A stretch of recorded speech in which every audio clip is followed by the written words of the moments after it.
ஆன்மீக நண்பர்களுக்கு வணக்கம். இன்று நாம் காணவிருக்கும் திருக்கோவில் ஈரோடு மாவட்டம் பவானி எனும் ஊரில் அமைந்துள்ள அருள்மிகு ஸ்ரீ சங்கமேஸ்வரர் திருக்கோவில். கோவிலின் மூலவர் சங்கமேஸ்வரர், அலகேசன், சங்கமநாதர், மருத்துவலிங்கம், வாணிலிங்கேஸ்வரர், வக்கிரேஸ்வரன், நட்டாட்டீஸ்வரன் என்று அழைக்கப்படுகிறார். தாயார் வேதநாயகி பவானி சங்கமேஸ்வரி, பன்னார் பொழியம்மை, பந்தார் விரலம்மை, மருத்துவ நாயகி, வக்கிரேஸ்வரி என்று அழைக்கப்படுகிறார். கோவிலின் தல விருட்சம் இலைந்த மரம். தீர்த்தம் காவிரி, பவானி, அமிர்த நதி, சூரிய தீர்த்தம், சக்கர தீர்த்தம், தேவ தீர்த்தம். ஆகமம் மற்றும் பூஜை காரண ஆகமம். கோவிலின் புராண பெயர் திருநனா, பவானி முக்கூடல்.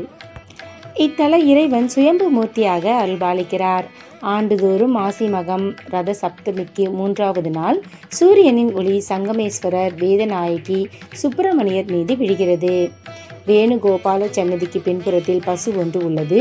இந்த பசுவின் முன்பகுதியில் தலை இருப்பதோடு பின் உடல் பகுதியில் மற்றொரு தலையும் இருக்கிறது. இவ்வாறு பசு ஒரே உடல் 2 தலைகளுடன் காட்சியளிப்பது வித்தியாசமாக உள்ளது. சிவனுக்கும் அம்மனுக்கும் இடையே முருகன் தனிச்சன்னதியில் உள்ளார். இது சோமாஸ்கந்த அமைப்பு கோயிலாகும். இங்குள்ள முருகனை அருணகிரிநாதர் திருப்புகழில் பாடியுள்ளார். இத்தலம் 4 மலைகளுக்கு நடுவே அமைந்துள்ளது. இத்தலத்திற்கு பத்மகிரி என்ற பெயர் உண்டு.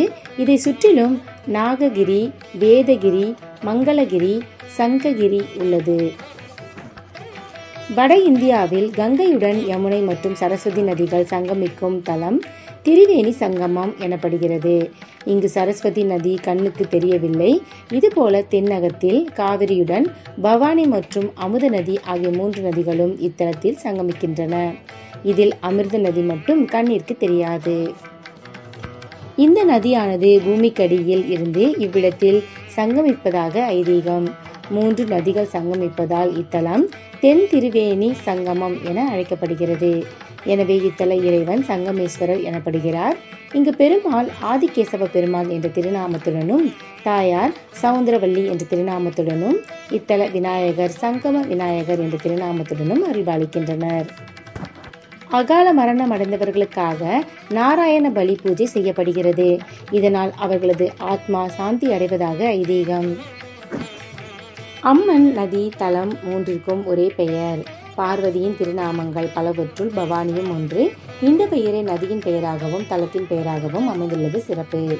இத்தலம் வந்து நீராடி இறைவனை தரிசிப்பவர்களுக்கு யாதொரு தீங்கும் நன்னாது. எனவே இத்தலத்திற்கு திருநனா என்ற புராண பெயரும் உண்டு. தமிழகத்தின் சிறந்த பரிகார தலங்களில் இதுவும் ஒன்று. பிறப்பு முதல் இறப்பு வரையில் உள்ள அனைத்து தோஷங்களுக்கும் இங்கு பரிகாரம் செய்யப்படுகிறது. இந்த ஊரில் எரிக்கப்படும் சடலங்களின் மண்டை ஓடு வெடித்து சிதறுவது இல்லை. இத்தலத்து மண்ணிற்குள் ஏராளமான சிவலிங்கங்கள் இருப்பதால் இவ்வாறு நடப்பதாக கூறப்படுகிறது.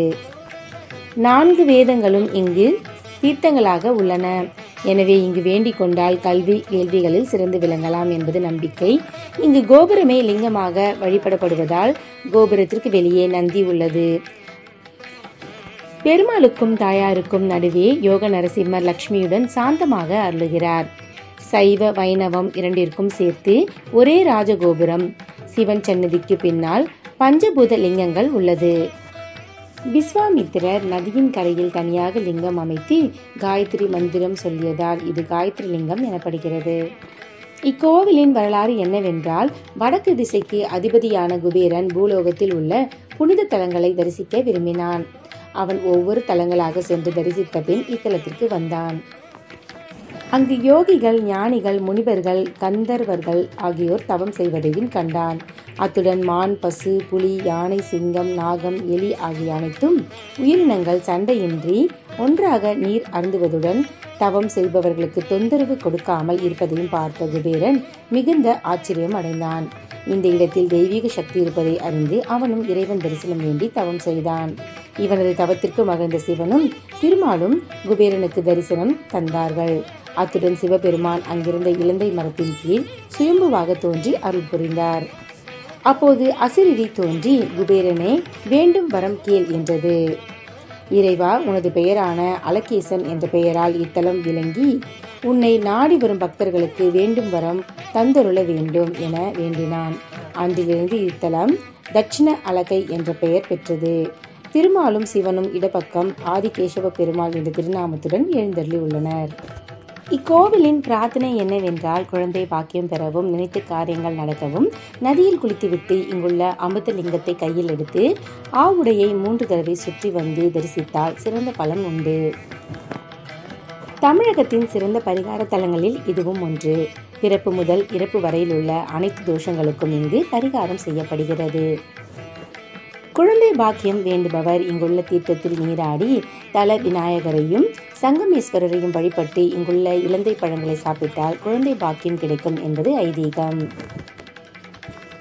பிரார்த்தனை நிறைவேறியவர்கள் இங்குள்ள சுவாமிக்கும் அம்பாளுக்கும் அபிஷேகம் செய்தும் வஸ்திரம் அணிவித்தும் நேர்த்தி கடனை நிறைவேற்றுகின்றனர். கோவிலின் திருவிழாக்கள்: ஆடி 18ஆம் பெருக்கன்று நீராடுவது சிறப்பு. சித்ரா பௌர்ணமி, ரத சப்தமி, சித்திரையில் 13 நாள் தேர் விழா. இதில் லட்சக்கணக்கான பக்தர்கள் கலந்து கொள்வார்கள். ஆடி 18, ஆடி அமாவாசை, தை அமாவாசை, கிரகண காலங்கள் ஆகியவை இங்கு வெகு விமர்சையாக கொண்டாடப்படுகிறது. சிவனின் தேவார பாடல் பெற்ற 274 சிவாலயங்களில் இது 207வது தேவார தலமாகும். பக்தர்கள் அனைவரும் இத்திருத்தலத்திற்கு சென்று சங்கமேஸ்வரரை வழிபட்டு வாழ்வில் எல்லா வளமும் பெற அன்புடன் வேண்டுகிறோம்.